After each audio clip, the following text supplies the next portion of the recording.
तर शरद पवार यांनी पत्रकार परिषद घेत विविध विषयांवर भाष्य केले। महाराष्ट्रात आणि देशात असं दिसतंय की भाजप आणि मोदी सरकार यांच्याबद्दल लोकांच्या मनातील विश्वासाला तडा गेला असल्याचं शरद पवार यांनी म्हटलंय।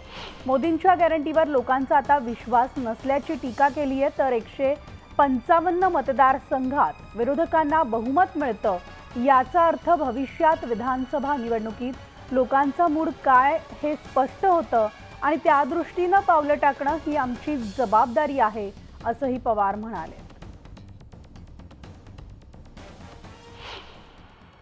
48 मध्ये आम्ही 31 जागा जिंकल्या। याचा अर्थ काय? याचा अर्थ लोकांचा चेंज यातनं स्पष्ट होतो। हे जे लोकसभेत जे दिसलं तशीच काळजी आम्ही घेतली तर पुढे येऊ शकेल।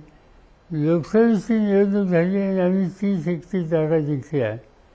तुम्ही विधानसभेचे जर मतदारसंघ बघितले तर 155 मतदारसंघामध्ये आम्हा लोकांचा विजय झालेला आहे।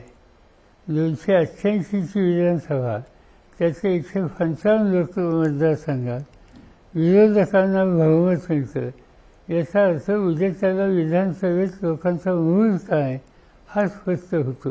एकेकाळी साहेब आपल्याबरोबर सोबत असणारे छगन भुजबळ यांना पश्चाताप होतोय असं देखील चित्र आहे। परतीचे संकेत त्यांची यायची दिसत आहेत। आम्हाला काही माहिती नाही। ते म्हणतात मी राष्ट्रवादी सोबत आहे पण दादांसोबत नाही। या विधानाचा अर्थ काय घ्यायचा नेमकं? सांगता येत नाही। त्याच्या पार्श्वभूमी काय ते असं का म्हणतात माझी त्यांची काय वर्षा सामान्यात भेट नाही, त्यामुळे मला माहिती नाही। काही संपर्क त्यांच्याकडनं नाही। काही ठिकाणी कायद्यात बदल करावा लागेल, काही ठिकाणी केंद्र सरकारचं आणि राज्य सरकारचं धोरण याच्यात बदल करावा लागेल। या दोन्ही लोकांच्या ज्या मागण्या आहेत त्या मागण्याच्या संबंधी मार्ग काढायला सरकारने विशेषतः केंद्र सरकारने पुढाकार घ्यायची गरज आहे। एका मर्यादेच्या बाहेर आंदोलन न जाईल याची काळजी घ्यावी, कारण त्याचा एक सामाजिक तणाव हा निर्माण न होईल याची काळजी घेणं ही सगळ्यांची जबाबदारी आहे।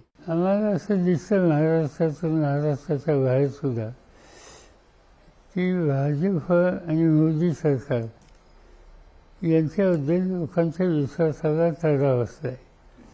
मोदी साहेब सतत सांगत होते की मोदींची गॅरंटी, त्या गॅरंटीवर आता लोकांचा विश्वास नाही हे या निवडणुकीमध्ये दिसलं।